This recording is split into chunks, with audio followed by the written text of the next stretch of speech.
Good evening, everybody. Welcome to a very dark Hive, sit behind me there, where the rain has stopped at least, and so too is Norwich City's first pre-season friendly, which I'm not going to dissect into huge amounts of detail for reasons that you will understand. It's the first game of pre-season. It's a fitness exercise, and it's mostly about getting minutes into players' legs. It wasn't really a game that we can analyse with any real depth or particular insight, to be honest. One of those where a lot of players were changing constantly. Both teams played different 11s in each half. We saw a sight of a lot of young Norwich City players. But just really good to be back. And really good to be back watching football, and really good to be back watching Norwich City. And it's ultimately finished 1-1 here. A draw between Norwich and Barnet. Norwich did take the lead. It was John Rowe in the first half after a really good move. Jakob Sorensen just broke through the lines a little bit, progressed the ball up the pitch, played it into,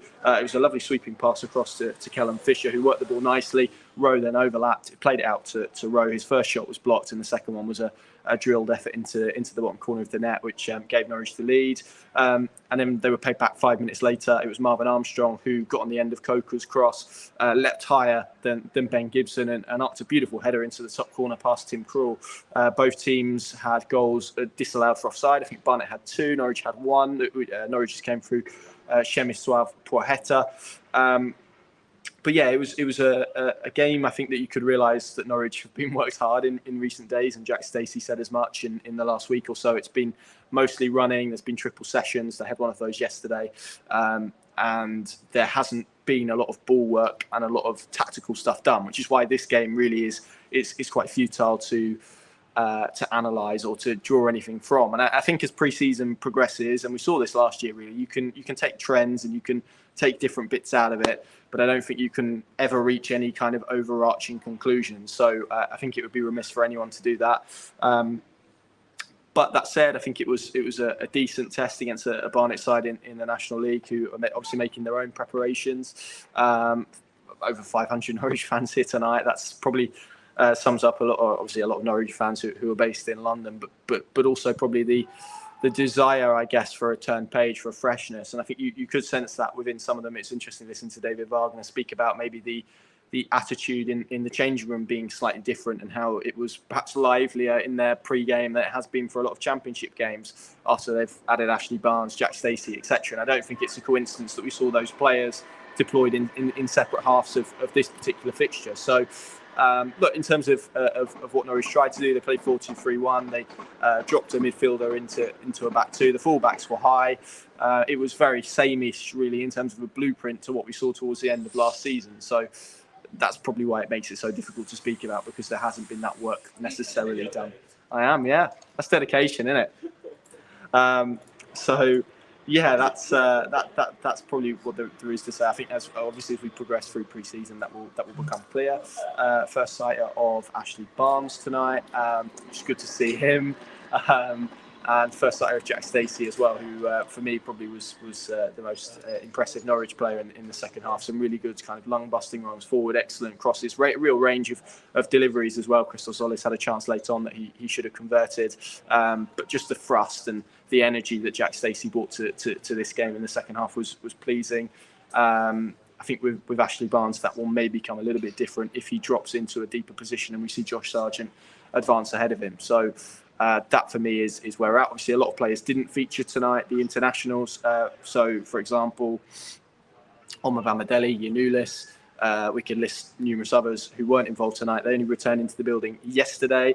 Some of them could feature at Kings Lynn. Gabriel Sara, who wasn't here today, has had an operation on his appendix in the early part of the off-season, which means that he probably won't be involved in team training until after Norwich return from Germany. Borja Sainz is likely to probably won't feature at Kings Lynn. That's the same for Shane Duffy as well, but they're likely to get their first outings in Germany. So it's everything with pre-season. It's about building it up, and it's about seeing different players at different points and working on individual programs and systems. So we will see different stages of this. And this first week for me, Barnet, Lynn, very much about fitness, very much about exposing players to minutes and seeing what they're like under stress and putting them through different tests. And thereafter, I think once we get to Germany, I think it becomes a little bit more interesting. We probably enter that second stage, and then only for those final three friendlies against Alkmaar in Austria and at Carrow Road, we probably begin to really see anything tangible that or meaningful maybe in terms of what we can see. So yeah, I know what the result looks like. It's a 1-1 draw against a National League team, but it doesn't matter. And I think anyone drawing any conclusions or overarching or reaching any conclusions about where Norwich City are going to go on the basis of this are being very premature, and that certainly should be tempered, I think, from here, and let's see how pre-season develops. So yeah, there we go. Like the look of Callum Fisher, we saw him. There was some neat and tidy moments, but also some moments where he was willing to get stuck in. He played at right back in the first half. There were a couple of changes to the team sheet that maybe we weren't anticipating. Stacey was scheduled to finish first, or to play first half, but didn't.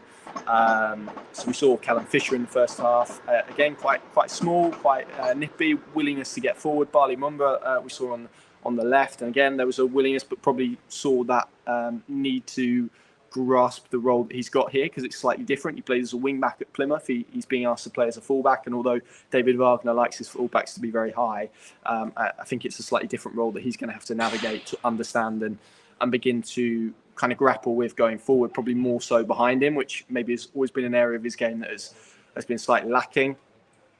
Christos Solis in the second half, he's come back looking in terrific shape, to be honest with you.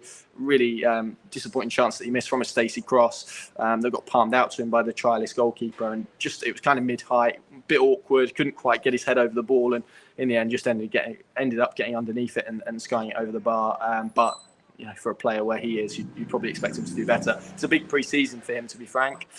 Flynn Clark in the second half, I thought had some nice moments. We saw Marcelino Nunez in a deeper position, and he was very busy. So yeah, some good nights in there. Some interesting stuff seen. Nothing really that I would highlight as being particularly significant at this stage. And of course, we'll turn our attentions to Kings Lynn. We're going to have interviews with Jack Stacey and David Wagner, and they'll be coming up onto the YouTube channel and across our platforms over the coming days. And of course, we'll be at the Walks on Saturday as well, and hopefully see a lot of you there for the next stage of pre-season before we fly out to Germany next Tuesday. So that's going to be very exciting ahead of that double header with Darmstadt and Kaiserslautern, and entering that next stage of pre-season, which is eminently more interesting than this one, which is about fitness and getting minutes into legs and lots of rotations, and very difficult to follow up with on the live blog, trying to realise who's on the pitch and who isn't at any given time, but all good fun. I'll leave it there because we want to get home. Not all the lights are turned out here, but beyond one that I'm standing underneath, or a few that I'm standing underneath. So that's probably an indication for us to hit the road. Thank you very much for watching. Keep it locked to the Pinken channels. Best time now to take out a Pinken Plus subscription. Go over to our website, pinken.com, and you can follow all the details there to get a free trial for that. Well worth doing ahead of trips to Germany, Austria, Holland, this summer, this month, which we're really looking forward to, obviously in association with Cabell Healthcare. Go and watch the podcast if you haven't already. Plenty of good stuff for you to get your teeth into, as it feels like the season is upon us now finally, which is good stuff. Thank you very much for watching. Enjoy the rest of your evening.